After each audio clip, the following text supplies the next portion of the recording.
o Toninho do Diabo é figura, maluco, doido, louco. Uma coisa que me deixa curioso, que você falou no início da conversa, é as paradas das magias. Uhum. E como foi essas suas experiências com magias dentro do satanismo? Que isso é magia curioso. que você tentou e deu certo? Tem... Eu não posso ensinar magia Não, não aqui, ensina. Não, eu vou não precisa pensar, ensinar. Fala como... Até porque essa porra deve ser super complexa. Não eu ia fazer sem querer uma hora na minha vida. Não, tem as mais simples, é que nem fazer mágica, tá? Mágica e magia, né? No começo você aprende a fazer um truque simples, de repente você está fazendo a pessoa levitar. Matar né? mesmo, os outros levitam. Eu duvido. Não levita. Tá. No truque, no ilusionismo. truque, tá. No ilusionismo, entendi. fazendo uma analogia Tá bom, aqui. tá bom. Então, no começo você aprende um troço truque de besta. carta, uma coisa de carta. Aí de repente você está fazendo alguém levitar. Entendi. Né? Então você Tipo, cresceu não dá ali, pra tu ficar invisível. Não dá pra ficar invisível. Mas tem alguma coisa sobrenatural, realmente, que você chegou a testemunhar? Ou algum ritual ou magia que promete algo que dizem que funciona, algo assim? Sim. Muitas vezes eu lançava feitiço contra líderes religiosos, né? Porque eu não ia com a cara deles. Eu considerava eles meus inimigos, né? Na minha cabeça, né? Eu já estava doutrinado ali. Então, acalhava da pessoa, de repente, eu lançava um feitiço, a pessoa ficava doente muito doente mesmo. Né? E a Bíblia diz que tem doenças que são causadas pelo diabo. Né? Então, Jesus, às vezes, ele expulsava um demônio de uma pessoa, né? E aquele demônio estava causando uma doença naquela pessoa. Só que nem toda doença é do diabo, obviamente. Né? Então, se fosse assim, né? Para que medicina? Você vai para a igreja, todo mundo, e pronto, resolveu o problema, está curado. Né? Então, nem toda... E também nem sempre Deus cura. Né? Então, às vezes a pessoa tem uma doença, ela acha que é do diabo, pôs na cabeça dela que é do diabo e que ela tem que fazer, sei lá, uma libertação, uma quebra de vinho, quebra de maldição hereditária, aquela coisa toda. E não é uma doença natural e Deus não vai curar ela. Não vai, por mais fé que ela tenha, Deus não vai curar. Tem alguns caras na Bíblia mesmo que morreram de doença, né? Eliseu, aquele cara... Eliseu, quem mais? Morreu da doença que ele tinha. Eliseu, ele recebeu a porção dobrada de Elias, que era o profeta, que era o cara, que era o top das galáxias, né?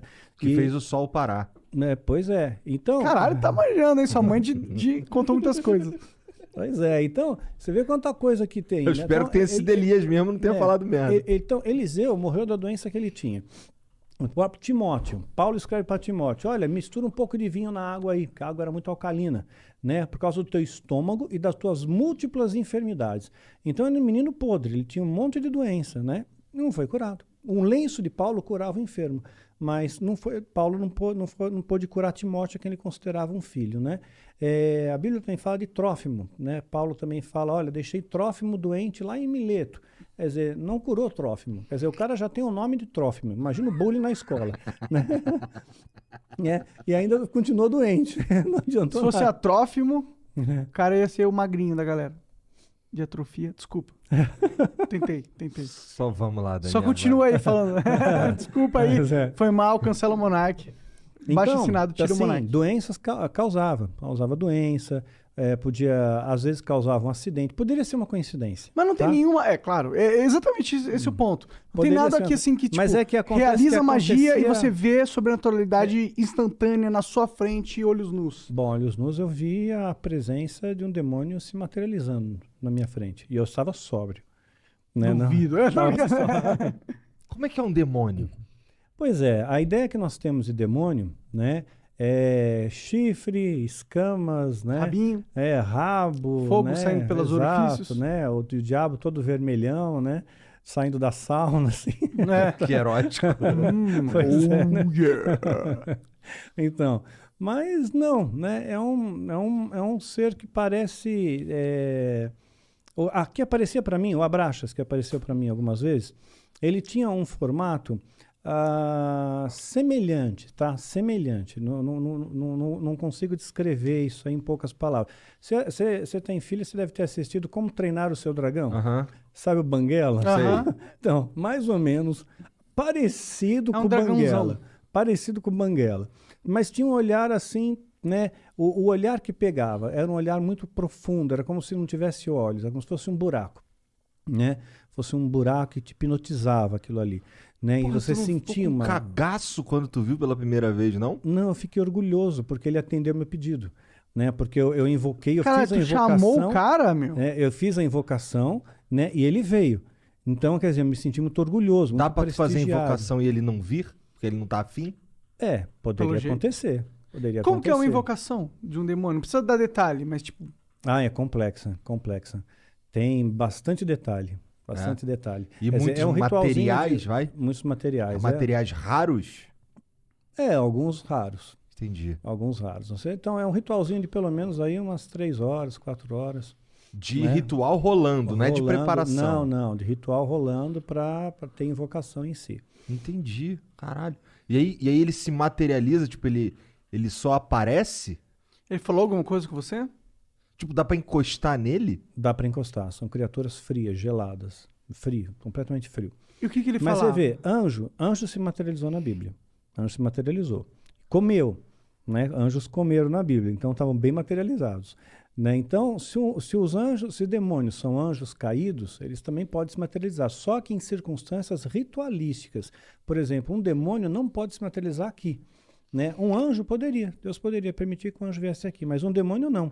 Só dentro de um sistema ritual, tem que ter um ritual para ele vir. Tem que ser tudo bem preparado. Porque eles estão aprisionados, de certa forma? São aprisionados, sim, eles são limitados, né? Eles não podem fazer o que eles querem também da Veneta, né? Eles têm as suas fronteiras de ação. Por exemplo, eles não podem tocar num cristão verdadeiro, né? Verdadeiro não pode, a não ser que Deus permita, no caso de Jó, né? Então, Satanás pediu para tocar, tocou e Jó não blasfemou contra Jó Deus. foi um cara que se fudeu pra cacete, né? Ele Muito, se lascou pra caramba. ficou doente, tudo, né? Ficou doente, perdeu dinheiro, família, tudo. Morreu todo mundo, ele ficou sozinho. E mesmo Raspava assim, as pereba com telha, exato, né? com telha, exatamente. E no final Deus recompensa ele, né? E ele no final, Jó chega a dizer, antes eu conhecia Deus de ouvir falar, agora eu vejo com os meus olhos, né? Então... Amaldiçoa teu Deus e morre. Exato, é isso mesmo. Os amigos de Jó, né, que vinham lá, largavam o pau então, em cima dele. Então, às vezes Deus permite que essas coisas aconteçam.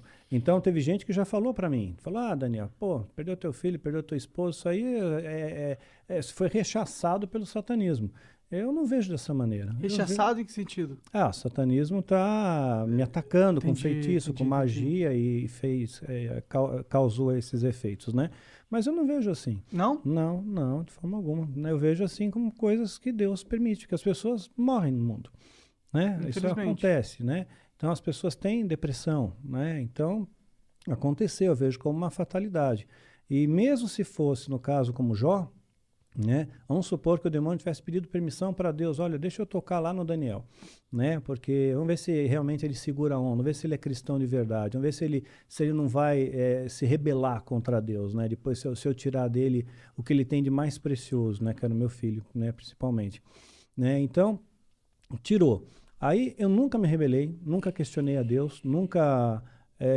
briguei com Deus, né? Eu sempre costumo fazer a oração que Jesus nos ensinou como modelo do Pai Nosso, né?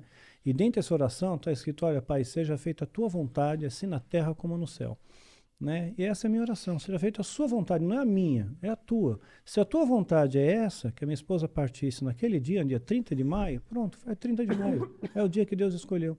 Né? Então eu descanso nele, ok? E tudo tem que ter um propósito, porque eu escapei da morte 2 vezes, né? Então por 2 vezes escapei da morte. Então, olha, eu diria que 3, se contar da vez que reagiu a arma lá do cara. se contar nessa 3, porque ali 2 vezes, né? Então, assim que eu vi a morte de perto, né? Você sente o cheiro da morte de perto, né? E então, quer dizer, se eu não fui, é porque tem algum propósito aqui ainda, tem alguma coisa ainda para fazer aqui.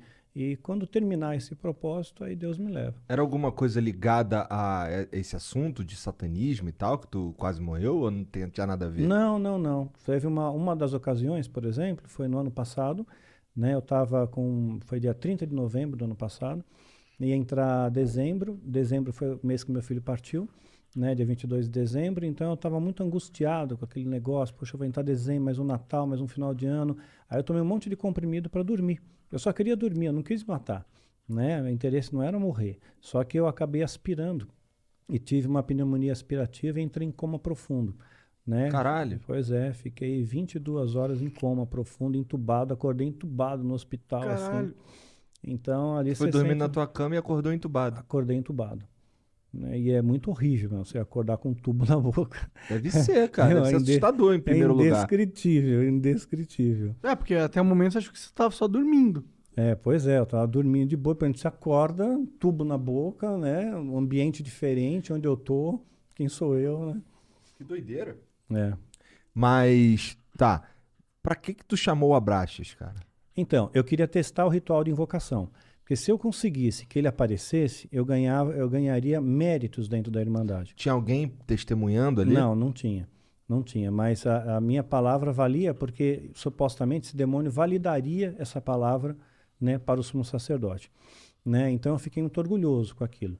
Então a primeira coisa que eu perguntei para ele, né, eu toquei, para ver se era real, né, gelado, frio, né, e me olhava fixamente nos olhos, né, mas eu não conseguia olhar por muito tempo, né. Ele era da tua altura? Não, estava mais alto que eu, mas estava como se estivesse ajoelhado, sabe? Tá. Né? Como se estivesse ajoelhado, não, ajoelhado, sentado sobre os joelhos. Tá. Ele tinha quatro membros? Sim. Assim, o Banguela lá, ele não é bípede, mas ele era bípede? Sim, bípede. Entendi. Né? Sim, tinha pernas, braços, né? Sentou, né? Forte, braceletes que pareciam braceletes de ouro, era dourado, né? Não sei se de ouro de verdade, não. Tá. Né? Dá para morder assim, tipo assim. É para valer, né? E a única coisa que eu perguntei foi se os animais eles iam para o céu, né? Perguntei, os animais vão para o céu, né? Porque eu tinha essa preocupação, ou será que os animais vão para o inferno? O animal é bonzinho, ele não pode ir para o inferno. Então eles estão todos no céu, né? Eu só fiz essa pergunta, né? Sei lá, uma pergunta besta, né? Que veio na minha cabeça. Interessante a pergunta até. Mas eu fiquei no vácuo, eu não tomei resposta nenhuma e ele desapareceu. E olha lá, ele, porra, tu me chamou pra isso, meu irmão? Caralho! Vai te tomar no cu, Porra! Eu queria a porra da tua alma, não quero só um quiz aqui, eu sou o dicionário Aurélio da divindade, pô.